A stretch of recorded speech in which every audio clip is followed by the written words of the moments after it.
अस्सलाम वालेकुम व्यूअर्स, अल्लाहुम्मा सल्ली अला मुहम्मद व आले Muhammad. Welcome to my channel एसला स्टूडेंट विप्स। और आज इस वीडियो के ज़रिए तमाम लॉ के स्टूडेंट यंग लॉयर्स के साथ civil revision under section 115 CPC जो सिविल प्रोसीजर कोड है इसको एक्सप्लेन करना चाहूँगा एक रिलेटेड केस के हवाले से, जो कि आपके केस ग्राउंड के लिए मोस्ट इंपॉर्टेंट और एजुकेशनल के लिए बड़ा ही वैल्यू होगा। दफ़ा 115 यानी क्रिमिनल प्रोसीजर कोड 115 के तहत सिविल रिवीजन कानूनी ज़मीन से मुतल्लिक रेवेन्यू अथॉरिटी के फैसलों में सिविल अदालतों की मुदाखलत जनाब अला फ्रॉडेंटी के हवाले से मैटर है। कानूनी ज़मीन के हकूक़ का धोखाधड़ी के ज़रिए हासिल करना और रेवेन्यू अथॉरिटी की बालादस्ती सिविल अदालत के कानून दायरा अख्तियार की हदूद, यहाँ पर जुरिडिक्शन पर बताई जाएगी और जो रूल रेगुलेशन है जो अथॉरिटी रेवेन्यू के इसके हवाले से आप सबको अपडेट करता चलूँ। लेटेस्ट एक जजमेंट है 2026 LHC Lahore high court page number 1564, जो कि चौधरी मोहम्मद इकबाल जस्टिस साहब का फैसला है कि सिविल रिवीजन या निचली अदालतों के मुतफ़क़ा जो भी मामले हैं इसके फैसले के ऊपर ना, जो भी colonisation of government land act 1912 है, इसकी दफ़ा जो है 30 और जो कि जिसका सब सेक्शन 1 और सेक्शन 2 और 36 की तशरीह के हवाले से मैं आपको एक्सप्लेन करना चाहूँगा। बोर्ड ऑफ रेवेन्यू पंजाब ने अपने नोटिफिकेशन मोरखा 31 अक्टूबर 1995 के ज़रिए डिस्ट्रिक्ट कलेक्टर के वो अख्तियारात वापस ले लिए थे जिनके तहत वो सरकारी कॉलोनी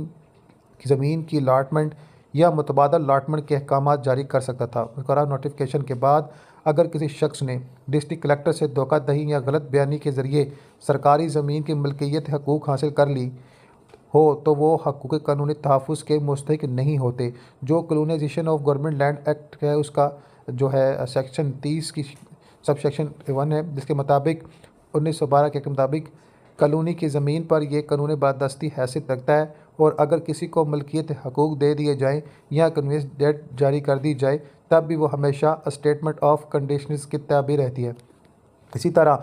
जो कि दफ़ा 30 के सबसेक्शन 2 के तहत मेंबर बोर्ड ऑफ रेवेन्यू को अख्तियार हासिल है कि अगर मलकियत हकूक़ धोखाधड़ी गैर कानूनी तरीका या गलत कमेटी के फैसलों के ज़रिए हासिल किए गए हों तो वह इन्हें मनसूख या दुरुस्त कर सकता है। चूँकि रेवेन्यू अथॉरिटीज़ ने सरकारी ज़मीन की जो रेजोल्यूशन वापस लेने के हवाले से हुक्म जारी किया था, इसलिए सिविल अदालत को दफ़ा 36 जो कि लैंड एक्ट जो है इसका कॉलोनाइजेशन ऑफ गवर्नमेंट का 1912 के तहत इस मामले में मुदाखलत या दायरा अख्तियार इस्तेमाल करने का हक नहीं रखता। लिहाजा हाई कोर्ट को दफ़ा 115 यानी सिविल प्रोसीजर कोड सेक्शन 115 के तहत यह अख्तियार हासिल है कि वो निचली अदालतों के गैर कानूनी और गलत मुतफ़क्का फ़ैसलों को कलअदम करार दे। रिवीजन पटिशनल मंजूर कर ली गई। कानूनी दफ़ात और तज्ज़ियात का कुछ जायज़ा पेश करना चाहूँगा। Colonisation of government land act 1912 के हवाले से जो दफ़ा हमारे पास है दफ़ा 30 यानी सेक्शन 30 की सेक्शन 1, जिसके मुताबिक मैं एक्सप्लेन करना चाहूँगा कि इसके तशरीह कुछ इस तरह है कि इसके तहत कॉलोनी की ज़मीन पर सरकारी हाकमियत हमेशा बरकरार रहती है, चाहे वह किसी को मलकियत हकूक़ या कन्वेंस डेट मिल जाए, वो हमेशा सरकारी शराइत पर जो है कंडीशनल स्टेटमेंट के ताबे रहता है। यानी धोखे या गलती मालूमात के ज़रिए हासिल हकूक़ हमेशा मशरूत है और कलअदम हो सकते हैं। इसी तरह दफ़ा सेक्शन के सेक्शन 2 के मुताबिक जनाब मोहतरम मैं एक्सप्लेन करना चाहूँगा कि जनाब बोर्ड ऑफ रेवेन्यू को अख्तियार है कि वो गलत या गैर कानूनी मलकियत हकूक़ को मनसूख कर सकता है। ये दफ़ा रेवेन्यू अथॉरिटी को कानूनी तहफ़्फ़ुज़ देता है ताकि वो जो भी इसका रेज़व्यूमेंटेशन या वापस लेने के अहकामात जो है बआसानी से जारी कर सके। इसी तरह सिविल कोर्ट के हवाले से जो दफ़ा 36 इसी जनाबेला एक्ट की एक्ट जो है 1912 के मुताबिक इसकी जो है वो सेक्शन 36 इसके मुताबिक सिविल अदालत को ये इख्तियार नहीं है कि वो रेवेन्यू अथॉरिटी के इख्तियारात या फ़ैसलों में दखल अंदाज़ी दे।